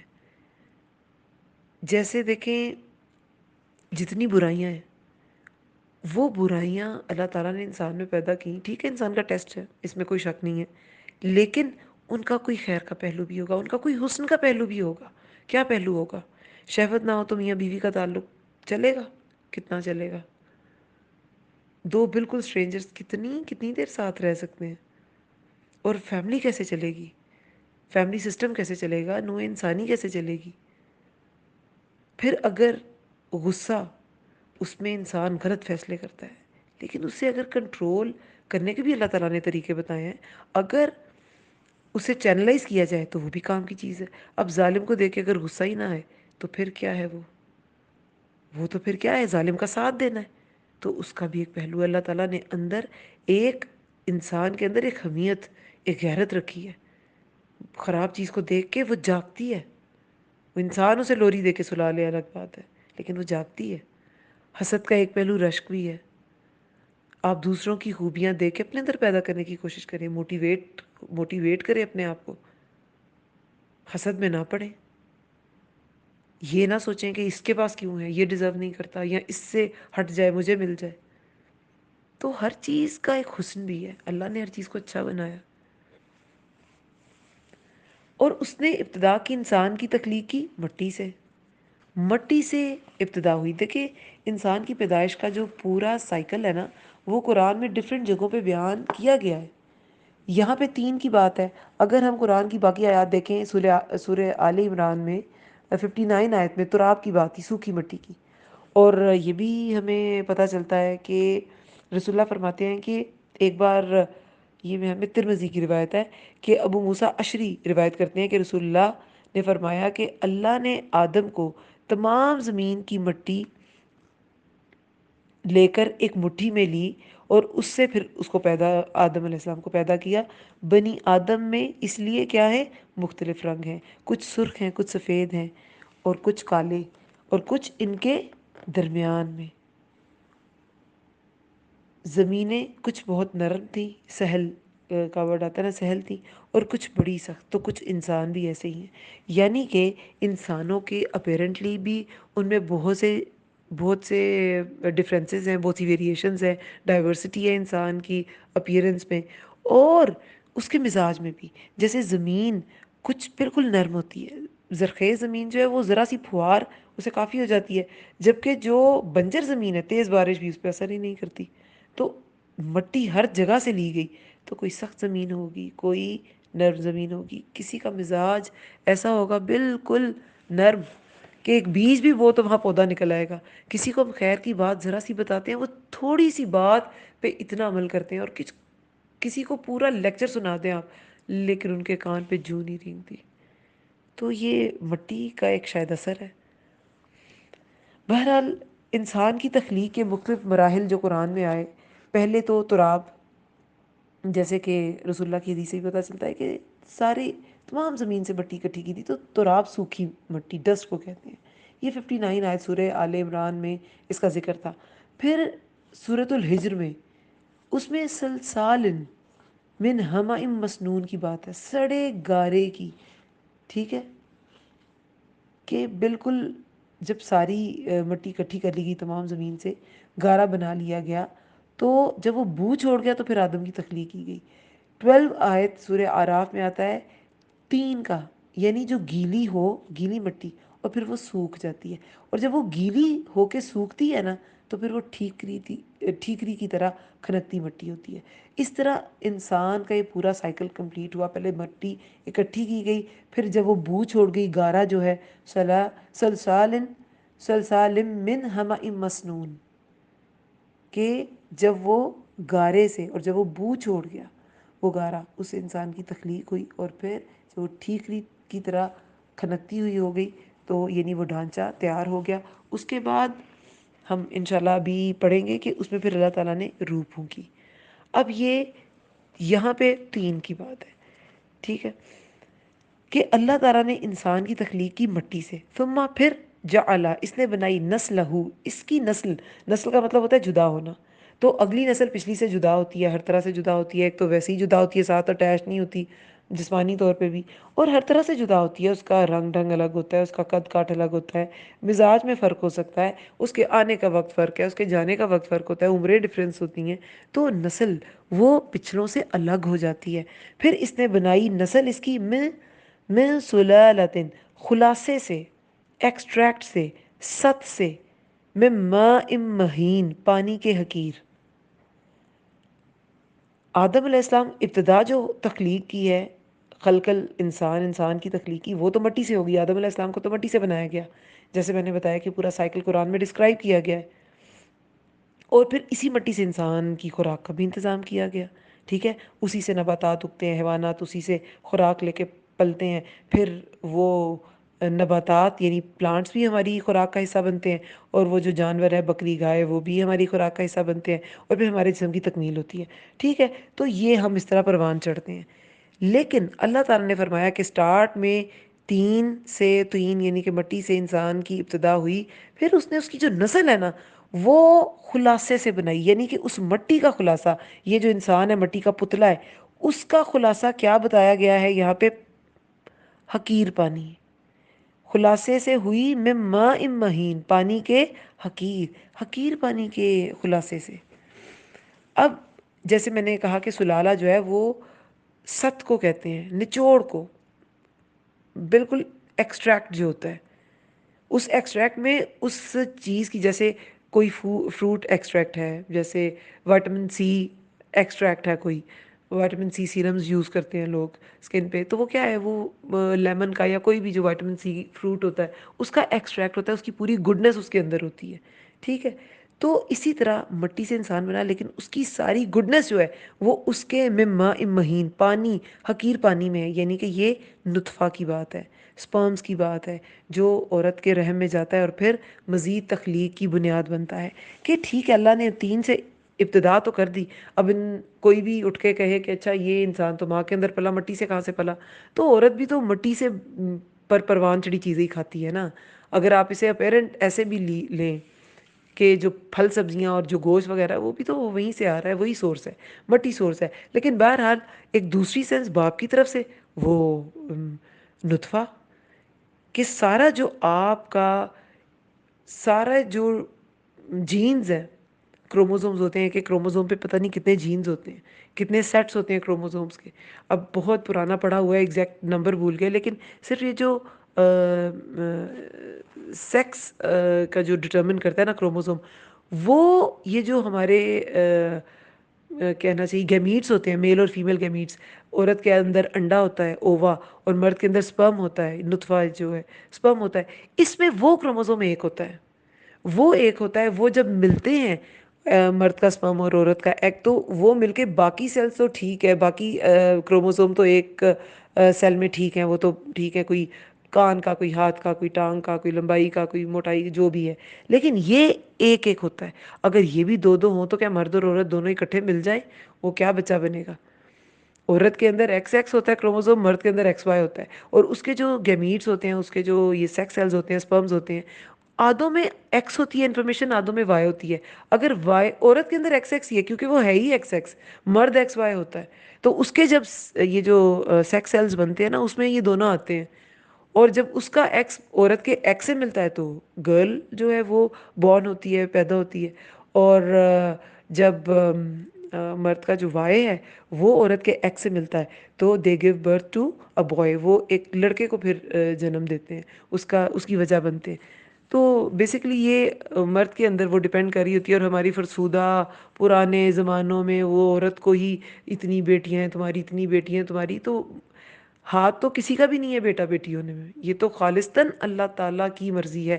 کوئی خود سے تو اپنا کوئی ایگ فرٹیلائز کسی سپرم سے نہیں کرا سکتا، نہ مرد خود سے اپنا کوئی خاص سپرم فرٹیلائز کرا سکتا ہے ایگ کے ساتھ، وہ نہیں ہو سکتا. لیکن پھر بھی اگر آپ کہیں کہ کوئی رسپانسبل ہے تو وہ مرد کے اندر وہ جینز ہے، عورت میں تو وہ جینز ہی نہیں ہے. بہرحال تو اس لیے دیکھیں مرد کی خاص طور پہ بات کی گئی ہے کہ اس نے بنائی نسل اس کی خلاصے سے پانی کے حقیر، کہ مٹی سے ابتدا تو ہوگی تخلیق کی، لیکن پھر آگے اس کے جو نطفہ کا سسٹم ہے وہ چلایا گیا، اور اس حقیر سے پانی، کہیں پہ اچھلتے پانی کی بات آتی ہے، اس سے نسل انسانی آگے بڑھی. ثم پھر سواہ، اس نے درست کیا اسے، ہو ہے نا اسے، ونفخ، اور اس نے پھونک دیا. اللہ تعالیٰ نے پھر کیا پھونکا؟ فیہ، اس میں، یعنی کہ وہ جو مٹی کا بنا تھا اس میں، یا وہ جو نطفہ سے بنا تھا، نطفہ اور ایگ وہ جو ملتے ہیں اور وہ بنتا ہے اندر زائگوٹ، اس میں کیا؟ من روح ہی، روح، اپنی روح سے. کیا ترجمہ ہوا؟ اور اس نے پھونک دیا اس میں اپنی روح سے. وجعل، اور اس نے بنائے، لکم السمع، تمہارے لیے کان، والابصار، اور آنکھیں، والافئدہ، اور دل، افئدہ دل. قلیلا ما، کتنا کم، تشکرون، تم شکر ادا کرتے ہو. اب اللہ تعالیٰ نے ساری تخلیقی ابتدا کا بتا دیا. انسان کی کیسے ہوئی؟ آدم علیہ السلام سے، تین سے ہوئی، مٹی سے ہوئی. اور اس کے بعد یہ نطفہ وجہ بنا آگے نسل کو بڑھانے کا. پھر جب نطفہ سے بھی تخلیق ہوتی ہے، یا مٹی سے بھی جب ہوئی تھی، تو روح پھونکی گئی تھی. اب اللہ تعالیٰ نے یہاں پہ کہا کہ میں نے پھونک دی، اس نے درست کر دیا، یعنی کہ اللہ نے درست کر دیا، اور اس نے پھونک دیا اس میں اپنی روح سے. اب یہ کون سی روح ہے؟ یہ کوئی اضافت حقیقی نہیں ہے کہ واقعی اپنی روح سے، اضافت تشریف ہے. جو عزت و تعظیم کی خاطر شرف دیا نا انسان کو، تو اضافت تشریف، اللہ تعالیٰ نے انسان کو اپنی طرف نسبت دے کے شرف دیا ہے کہ روح کی وجہ سے پھر کیا ہوتا ہے؟ وَجَعَلَ لَكُمُ السَّمْعَ، اس نے بنائے تمہارے کان، آنکھیں، دل. یہ تو پہلے ہی بنے ہوتے ہیں انسان کے اندر. جب بچہ ماں کے اندر ہوتا ہے یہ چیزیں بن جاتی ہیں. یہ روح پھونکنے سے وہ کام کرنے لگتی ہیں. ٹھیک ہے. روح بھی دیکھیں دو طرح کی ہوتی ہے. ایک روح حیوانی ہوتی ہے، جب انسان سوتا ہے تو وہ انسان کے اندر ہی رہتی ہے، جس کے نکل جانے سے انسان مر جاتا ہے. ٹھیک ہے. لیکن یہ سوتے بھی انسان کے اندر ہی رہتی ہے. یہ روح حیوانی ہے جس کی وجہ سے حیات رہتی ہے اندر، جسے وہ سانس لیتا ہے، اس کے آرگنز کام کرتے رہتے ہیں. اور ایک روح ہوتی ہے روح ملکوتی. جب انسان سوتا ہے تو یہ نکل جاتی ہے، اور جب روح ڈالی جاتی ہے نا تو وہ روح حیوانی روح ملکوتی وہ دونوں کا مجموعہ ہوتی ہے جو بچے میں ڈالی جاتی ہے. تو سانس لیتی ہے اور اس کے آرگنز کام کرتے ہیں، وہ تو سارا کچھ ہوتا ہی ہے. لیکن یہ جو روح ملکوتی ہے نا، جب یہ انسان سوتا ہے تو وہ نکال دی جاتی ہے. اس سے کیا ہوتا ہے کہ جب بچے میں ڈالی جاتی ہے وہ سوچتا، سمجھتا، دیکھتا، سنتا، انسان ہے جو نارملی ہنستا بولتا ہے، یہ سب کچھ ہوتا ہے. سوتے ہوئے یہ نکال دی جاتی ہے جس سے انسان سوچنا سمجھنا بند کر دیتا ہے. سوئے ہوئے کو کچھ سمجھ نہیں آ رہی ہوتی، وہ کچھ نہیں سن رہا ہوتا، وہ کچھ نہیں دیکھ رہا ہوتا، وہ نہ ہنستا ہے نہ بولتا ہے. ان صلاحیتوں سے وہ محروم ہو جاتا ہے. تو اللہ تعالیٰ نے جب روح پھونکی تو یہ دونوں کا مجموعہ تھی. ایک تو اس کے سارے سسٹم چلنا شروع ہو گئے، اور پھر سمع والابصار والافئدہ، اس سے اس کے کان، آنکھیں، دل، یہ سب کام کرنا شروع ہو گئے. ٹھیک ہے. اللہ نے جب روح ڈالی سارے اعضاء کام کرنے لگے. تو اللہ تعالیٰ نے یہ سارے اعضاء انسان کے کیوں ورکنگ کنڈیشن میں اللہ تعالیٰ لے کے آیا؟ کیا وجہ ہے اس کی؟ اللہ تعالیٰ چاہتے کیا تھے؟ کہ اللہ تعالیٰ کے عجائبات انسان ان آنکھوں سے دیکھے، ان کانوں سے اللہ تعالیٰ کی نشانیاں، آیات، آنکھوں سے نشانیاں دیکھے، کانوں سے آیات سنے، اللہ تعالیٰ کے بارے میں جو بھی دلائل ہیں وہ سنے، احکامات سنے، اور دل اللہ کی معرفت کو سمجھنے کے لیے ایکٹیو رکھے، خالق کی تخلیق کو سمجھے اور تدبیر کو سمجھے. تو اللہ تعالیٰ نے یہ ساری جو ہماری صلاحیتیں ہیں اور جو ہماری ساری سینسز ہیں یہ ہمیں دی، اور ایکسپیکٹ کیا کیا؟ تم شکر کرو، تاکہ تم شکر گزاری کرو. مگر اللہ تعالیٰ نے ساتھ ہی اسی آیت میں حقیقت بتا دی، قلیلا ما تشکرون، کتنا کم تم شکر ادا کرتے ہو.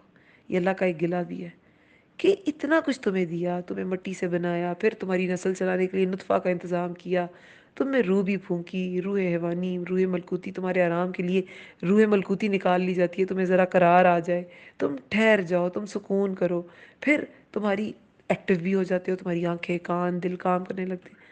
مگر ان سے کرتے کیا ہو تم؟ اللہ کی اس ڈیمانڈ کو تم کتنا فلفل کرتے ہو؟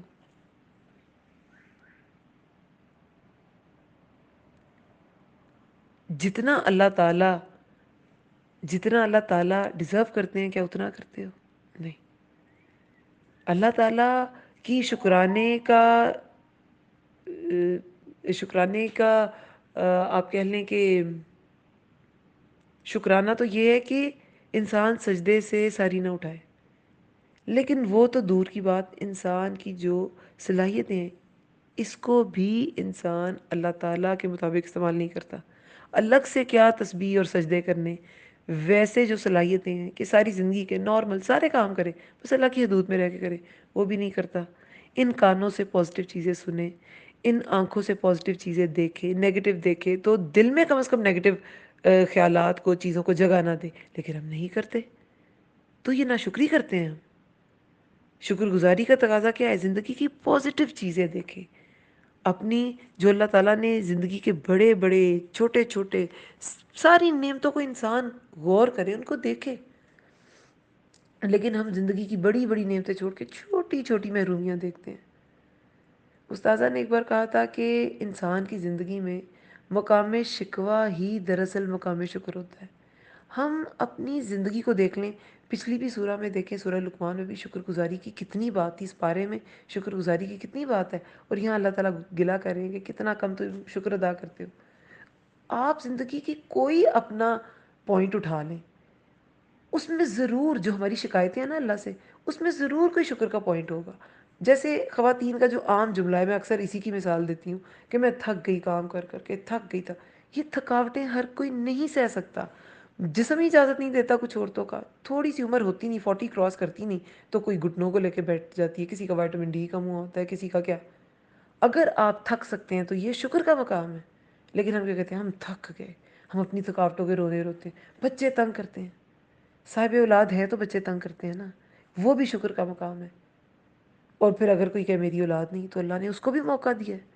یہ اللہ تعالیٰ جانتے ہیں کہ کس کو کیسے ٹیسٹ کرنا ہے. دنیا تو ٹیسٹ ہے، کبھی بچے دے کے ٹیسٹ کرے گا اللہ تعالیٰ، کبھی نہیں دے کے کرے گا. تو اللہ نے موقع دیا. جو بچوں والی ہیں وہ کہتی ہیں بچوں سے ٹائم نہیں ملتا ورنہ میں بڑا کام کروں, میں دین کا بڑا کام کروں. تو جس کو نہیں وہ یہ کام کرے نا, اللہ تعالیٰ نے اس سے بڑا کام لینا ہوگا, بچے تو جنت میں مل ہی جائیں گے. تو دین کا بہترین کام ہو سکتا ہے, مخلوق کی بہترین مدد کی جا سکتی ہے. جس کے اپنے بال بچے دار جو خاتون ہیں وہ تو اس طرح سے نہیں مدد کر سکتی, کریں تو اجر بھی بہت ہے. پھر نارمل, اب جیسے اب سمر آ گیا ہے, گرمی بہت لگتی ہے, تو وہ علاقے جا کے دیکھیں نا کہ جہاں پہ سورج ہی نہیں نکلتا, چھوٹے بڑے پیدائشی بچوں کو وائٹامن ڈی کے ڈراپس دیے جاتے ہیں کیونکہ سورج ہی نہیں نکلتا. ماؤں کو وائٹامن ڈی کی کمی ہوتی ہے, پیدائشی بچوں کو وائٹامن ڈی کی کمی ہوتی ہے, تو وہ بھی ایک نعمت ہے. پھر کچھ لوگ سسرال کے جھنجھٹ, بڑے جھنجھٹ ہیں. شکر اللہ کا ادا کریں, آپ کے بچوں کو اللہ تعالیٰ نے ایک خاندان دیا, اس کو ایک نام ملا, اس کو ایک پہچان ملی. یہ پہچان چھوٹی چیز نہیں ہے. فیملی سسٹم ایک بہت بڑی نعمت ہے اللہ تعالیٰ کی. پھر ہماری آج کل کیا ہوتی ہے, جو آپ اب اجتماعی لیول پہ آ جائیں, انفرادی لیول سے اگر آپ ہٹ جائیں, اجتماعی لیول پہ آ جائیں, میکرو لیول پہ آ جائیں, مائکرو سے نکل کے, گورنمنٹ بڑی کرپٹ ہے. یہ جسے دیکھو, یہ تو عورتوں کے سارے دکھڑے تھے نا, تو جو مردوں کے دکھڑے ہیں وہ ہر وقت سیاست کی باتیں, گورنمنٹ کرپٹ ہے, فلاں کرپٹ ہے, لوٹ کے کھا گئے, یہ ہو گیا. یہ بات سوچیں کہ ہمیں فریڈم آف سپیچ حاصل ہے, we are free to speak, ہم جو چاہیں بولتے ہیں. اب آپ نارتھ کوریا میں دیکھیں, جا کے کوئی حکومت کے خلاف بولتا ہے, وہ اس کو سینٹینس ٹو ڈیتھ دے دیتے ہیں, موت کی سزا حکومت کے خلاف کچھ بولنے پر, اور دیتے ہیں. بہت سی کیسز وہاں ہوئے ہیں ایسے, ملک سے باہر بھی نہیں جانے دیتے. وہ ایک بڑا سا ملک, ایک بڑی سی جیل آپ سمجھ لیں, انٹرنیٹ کا ایکسیس نہیں عام لوگوں کے پاس. تو شکر گزاری نہیں ہے, ہم آزاد ہیں. ان ممالک کو دیکھیں جہاں پہ اسلام کے ریچولز جو ہے وہ لوگ پریکٹس نہیں کر سکتے. یہاں پہ غربت ہے, کچھ ہے, کرپشن ہے, آپ کو کوئی روک نہیں سکتا یہ نماز یہاں کیوں پڑھ رہے ہو, تو وہاں کسی سڑک پہ کنارے میں آپ جائے نماز بچھا کے پڑھ لیں, کوئی کچھ نہیں کہے گا. کیوں کہ اسلامی ملک ہے. نعمت ہے ایک, اللہ کرے کہ ہم اس نعمت کی قدر کریں. یہ آزاد ملک بہت بڑی نعمت ہے. انسان کی آزادی ایسی نہیں لوگوں نے اتنی جانیں دی, اتنے لوگ کی قربانیوں سے آزادی ملی, یہ ہے ہی بہت بڑی نعمت. پھر والدین, گلے شکوے والدین سے بھی گلے شکوے, انہوں نے یہ نہیں کیا, وہ نہیں کیا, ہمیں ٹائم نہیں دیا, ہمیں وہ نہیں کیا, فلاں نہیں کیا. ان کی شکر گزاری نہیں کرتے. اللہ تعالیٰ نے صحیح فرمایا, قلیلا ما تشکرون, کتنا کم تم شکر ادا کرتے ہو. اللہ کا بھی کام کرتے ہیں اور ہم لوگوں کا بھی کام کرتے ہیں. والدین کی بھی شکر گزاری کریں. جو چلے گئے ان کے لیے صدقہ جاریہ بننے کی کوشش کریں, ان کے لیے صدقات دیں. جن کے حیات ہیں تو آج کریں شکر گزاری, کل ہو نہ ہو کیا پتہ. تو شکر گزاری اللہ تعالیٰ کی بہت بڑی ریکوائرمنٹ ہے مخلوق کے ساتھ. تو اللہ تعالیٰ نے یہ گلا کیا ہے, قلیلا ما تشکرون. پھر آیت نمبر 10 میں ہے, وقالو, اور انہوں نے کہا, اذا, کیا جب, ضللنا, گم ہو جائیں گے ہم, فی الارض, زمین میں, انا, کیا بے شک. یہ آ جو ہے شروع میں حمزہ کے اوپر زبر, یہ جیسے میں نے پہلے کہا تھا حرف استفہام کوشچن کے لیے. ان, بے شک, نا, نون پہ تشدید ہے, دو نون ہے, تو نہ ہم, ان بے شک, نہ ہم, ان بے شک ہم, انا, کیا بے شک ہم, لفی خلق جدید, البتہ پیدائش میں, بریکٹ میں لکھ لیں ہوں گے, جدید نئی. اور انہوں نے کیا کہا, کیا جب گم ہو جائیں گے ہم زمین میں, کیا بے شک ہم البتہ پیدائش میں ہوں گے نہیں. بلکہ ہم وہ, بلقائی, ملاقات سے, ربہم, اپنے رب کی, کافرون, انکاری ہیں. اب ایک اور جو بات کرتے تھے کفار, وہ کیا کرتے تھے کہ جب ہم ذلال جو ہے نا, ذلالت پوری, جب کوئی چیز حاوی ہونے پر پہلی غائب ہو جائے, کہ نام و نشان اور اثر ہی باقی نہ رہے, اسے کہتے ہیں ذلہ, گم ہو گئی. جیسے نمک جو ہے وہ پانی میں جاتا ہے تو نمک کا کوئی نام و نشان رہتا نہیں, نہ رہتا, پانی میں گل گیا. دودھ تھوڑا سا پانی میں ڈالا تو کوئی نام و نشان رہتا, سارا ایک ہی ہو جاتا ہے. پھر انسان جب قبر میں جاتا ہے تو وہ مٹی ہو جاتا ہے، قبر میں گم ہو جاتا ہے، قبر کی مٹی کا حصہ بن جاتا ہے، ٹھیک ہے؟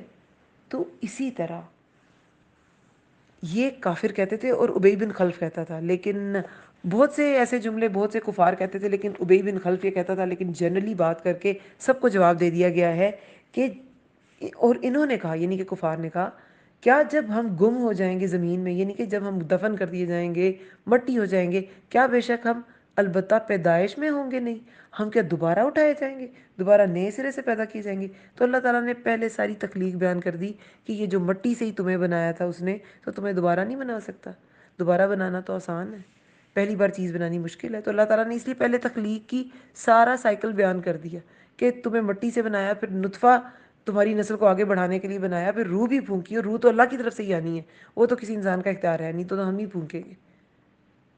تو تمہارا یہ کوشچن بالکل بیس لیس ہے، بلکہ وہ ملاقات سے اپنے رب کی انکاری ہیں، وہ اپنے رب کی ملاقات سے انکاری ہیں، ورنہ اللہ تعالیٰ نے تو سارا انتظام کیا ہوا ہے تمہاری خلق جدید کا، تمہاری نئی خلق کا، تمہاری نئی تخلیق کا۔ اللہ کے یہاں کچھ مشکل نہیں ہے۔ اور یہ جواب ہے کفار کو، قل کہہ دیجئے، یتوفاکم کہہ دیجئے فوت کرے گا تمہیں، اور وفی ہوتا ہے پورے کا پورا فوت کرنا،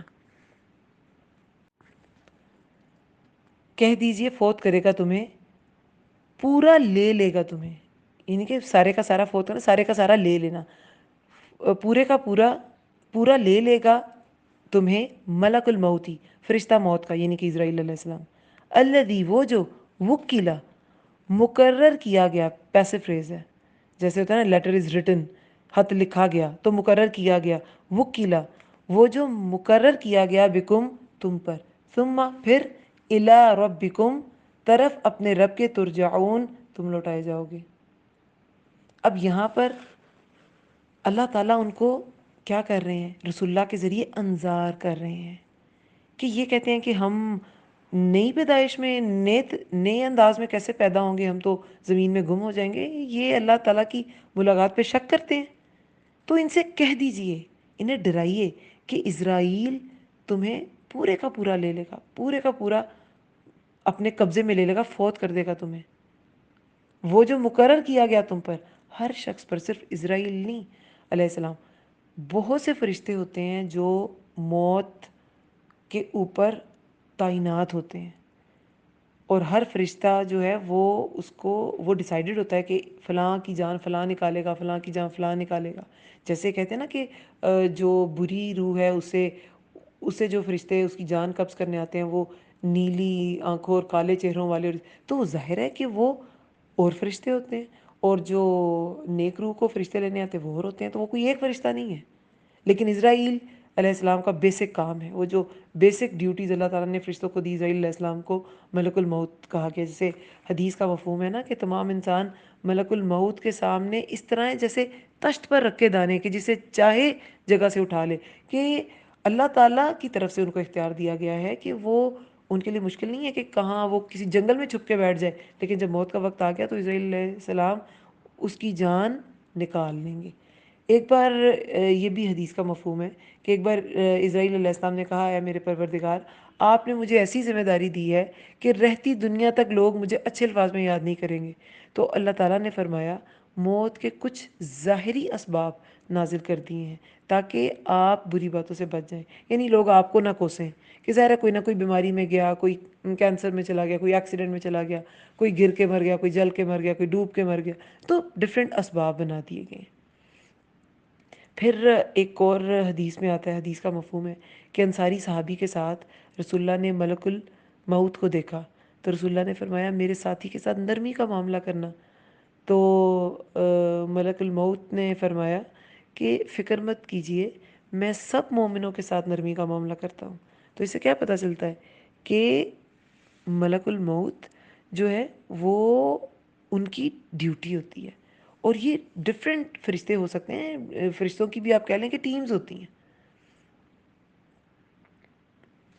اچھا، اب یہ جو ساری ہمارے امراض اور درد اور یہ سب چیزیں ہیں، یہ بھی موت کے قاصد ہی ہوتے ہیں، آپ کو پتہ ہے؟ جیسے ابن عباس، یہ قول استاذہ کہتی ہیں کہ اتنا اوتھینٹک نہیں، لیکن بہرحال یہ سوچنے کی بات، سمجھنے کی بات بہت اچھی ہے کہ ابن عباس کہتے ہیں کہ جتنے امراض اور زخم ہیں سب موت کے قاصد ہیں، موت یاد دلاتے ہیں۔ جب موت کا وقت آتا ہے تو ملک الموت کہتا ہے اے بندہ خدا، میں نے اپنے آنے سے پہلے کتنے قاصد، کتنی خبریں تجھے دیں، تجھے خبردار کرنے اور موت کی خبردار کرنے اور موت کی تیاری کرنے کے لیے بھیجی، اب میں آ پہنچا، میرے بعد کوئی اور خبر دینے والا نہیں آئے گا، اب تم اپنے رب کے حکم کو لا محالہ مانو گے۔ یعنی کہ لا محالہ، چاہے خوش ہو چاہے نہ خوش ہو، تو ان و کرہن تمہیں ماننا ہی پڑے گا، خوشی سے کرو یا نہ خوشی سے، تب تک پھر توبہ کا موقع ختم، سب کچھ ختم۔ تو یہ ساری چیزیں جو ہیں یہ کیا بتا رہی ہیں کہ جب موت کا فرشتہ دیکھ لیں گے نا، ایک تو ویسے ہی سب کو سمجھ آ جائے گی، اچھا یہ تو موت بھی برحق تھی اور اللہ بھی برحق تھا اور اس کے فرشتے بھی برحق تھے، یہ تو سب غیب تھا لیکن یہ حق تھا۔ تو اللہ تعالیٰ نے فرمایا کہہ دیجئے فوت کرے گا تمہیں فرشتہ موت کا، وہ جو مقرر کیا گیا تم پر، وہ جو تم پہ مقرر کیا ہوگا وہ تمہاری جان نکال لے گا، پھر طرف اپنے رب کے، ثم الی ربکم، الی طرف ربکم اپنے رب کے، یعنی کہ کم پلورل ہے، اپنے رب کے ترجعون، تم لوٹائے جاؤ گے، اور وہاں تو پھر ہر بندے کو اپنا حساب دینا پڑے گا، ٹھیک ہے۔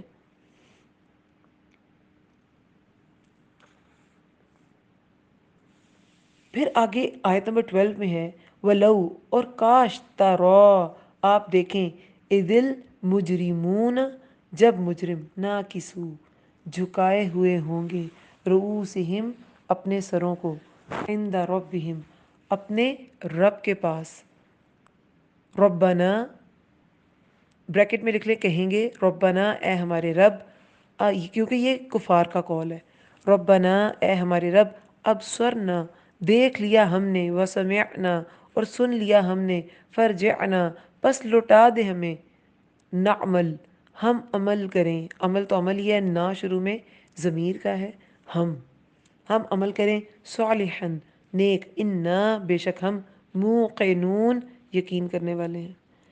جب موت آ جائے گی نا تب تو یقین آ ہی جائے گا۔ یہ دنیا میں غیب پر ایمان لانے کا اجر تھا، موت کے وقت تو ہر انسان پہ حقیقت آشکار ہو ہی جائے گی، وہ تو فرعون پہ بھی ہو گئی تھی، وہ بھی مان گیا تھا، تو اللہ تعالیٰ نے کہا نہیں، اب توبہ کا وقت نہیں ہے، جب وقت اجل آ جائے، جب آپ نے فرشتے کو دیکھ لیا، تب توبہ کا وقت نہیں رہے گا۔ تو اللہ نے تب فرعون کو بھی کہا توبہ کا وقت نہیں ہے۔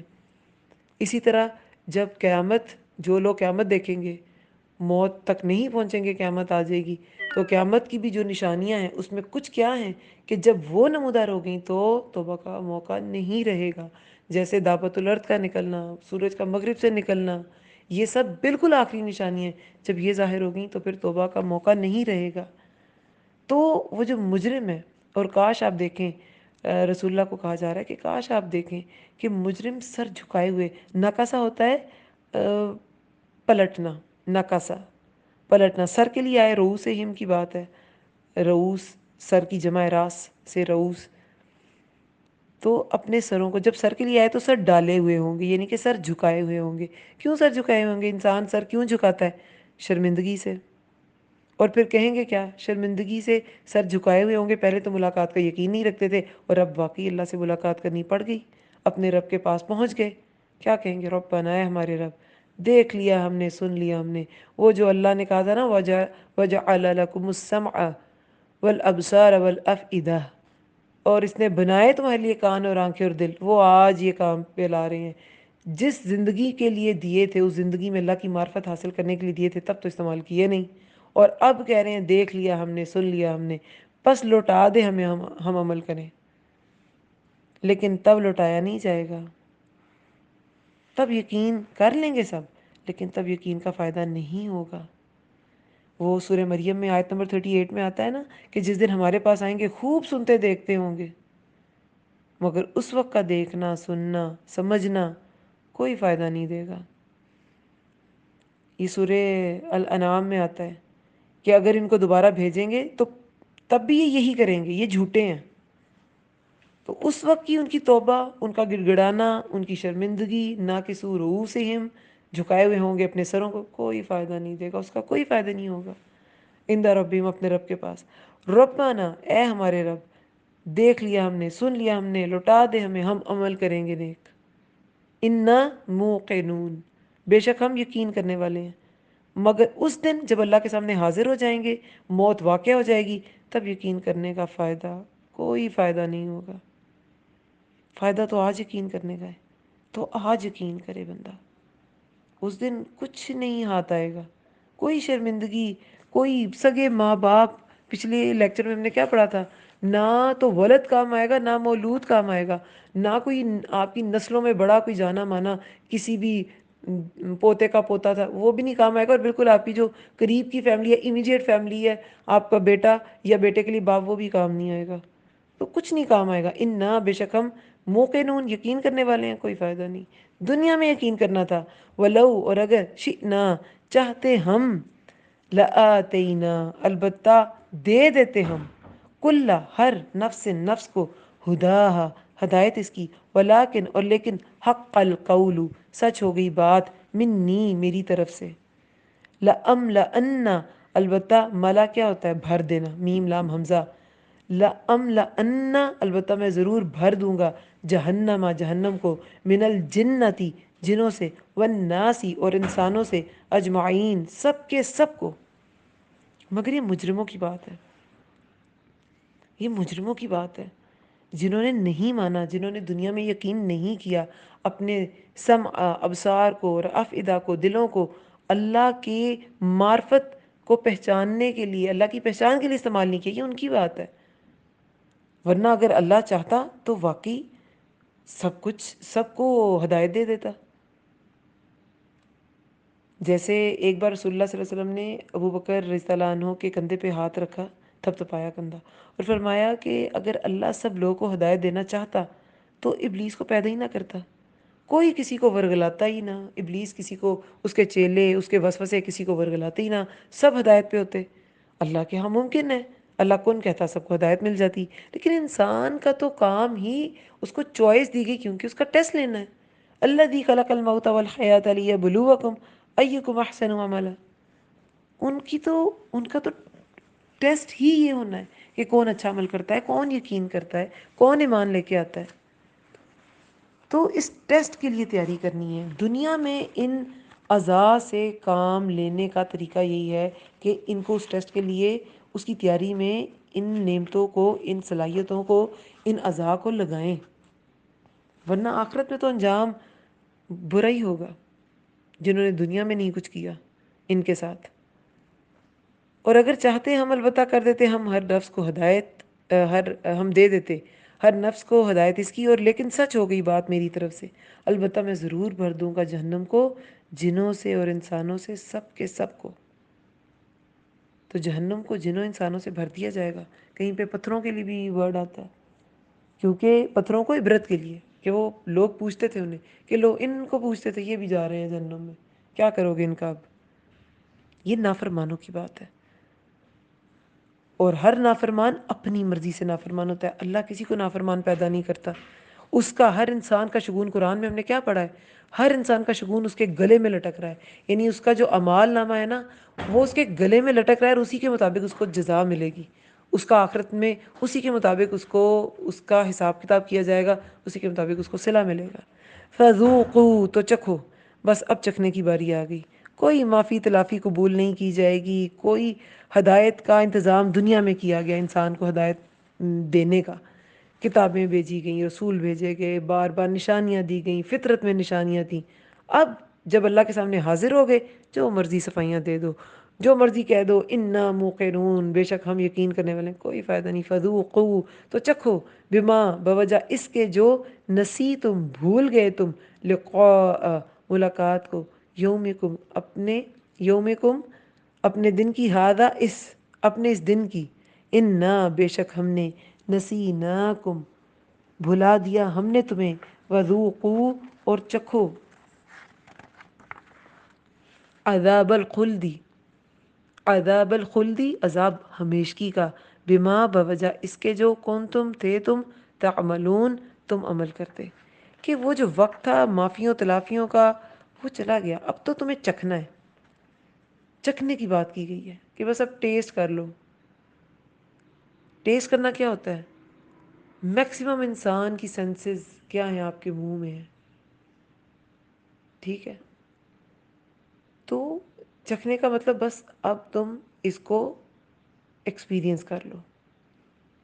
اور کیا بوجہ اس کے جو بھول گئے تو ملاقات اپنے اس دن کی. یہ جو سب تمہارے ساتھ اب ہوگا نا، جو عذاب تم چکھو گے، اس کی وجہ یہ ہے کہ تم نے اس دن کی ملاقات کو جھٹلایا تھا. سورہ جاسیہ آیت نمبر 34 میں آتا ہے، اللہ تعالیٰ فرماتے ہیں اور ان سے کہا جائے گا آج ہم تمہیں بھول جائیں گے جیسے تم اپنے اس دن کی ملاقات کو بھول گئے تھے، اور تمہارا ٹھکانہ آگ ہے اور تمہارا مددگار کوئی نہیں.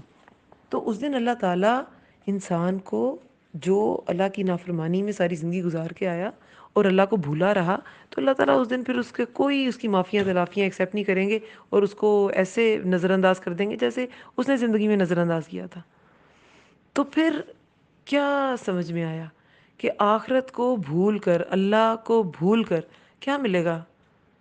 خسارہ ہی خسارہ. تو ہمیں اپنے آپ کو کیا سمجھنا ہے؟ کم از کم مخلوق تو سمجھیں، اللہ کی مخلوق، کہ ہر نعمت جو ہمارے پاس ہے، یہ جو عطا ہمارے پاس ہے، اللہ تعالیٰ کی امانت ہے. اللہ تعالیٰ ہر نعمت، ہر رشتہ، یہ سب اللہ تعالیٰ کی امانتیں ہیں. تو آج جس نے بھلا دیا تو اللہ تعالیٰ اس پہ کیا، اور نہ وہاں پہ سکون، نہ قرار، کچھ بھی نہیں ہوگا. سورہ دہر کے شروع میں کیا آتا ہے کہ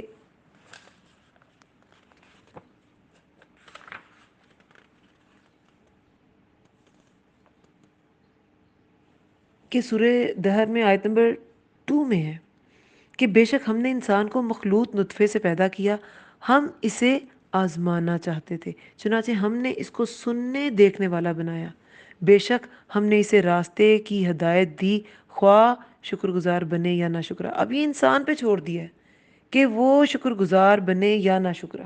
اللہ تعالیٰ نے تو ساری ہدایت کے راستے اس کے لیے کھول دیے، اسے سینسز بھی دی وہ ہدایت لے سکے، اور ہدایت کے جو سارے سورسز تھے وہ بھی دے دیے، رسول دیے، کتابیں دیں. اب دیکھتے ہیں کہ وہ اس ہدایت کو پا کے شکر گزاری کرتا ہے یا ناشکری کرتا ہے. بلا شبہ ہم نے کافروں کے لیے زنجیریں اور توق اور بھڑکتی آگ تیار کر رکھی ہے.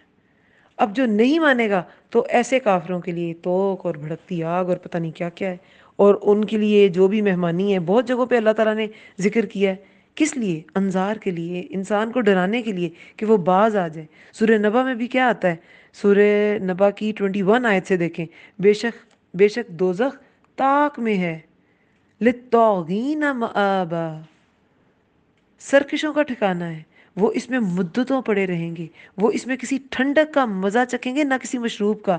الا حمیما وغساقا، مگر کھولتا ہوا پانی اور بہتی پیپ، یہ ملے گا پینے کو. یہ ہے بدلہ پورا، جزاء وفاقا، یہ ہے بدلہ پورا.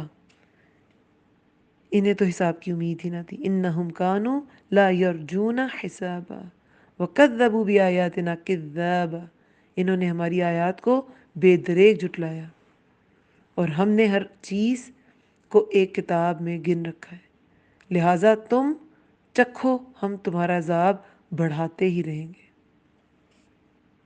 تو ایسے لوگوں کا عذاب تو بڑھتا ہی رہے گا.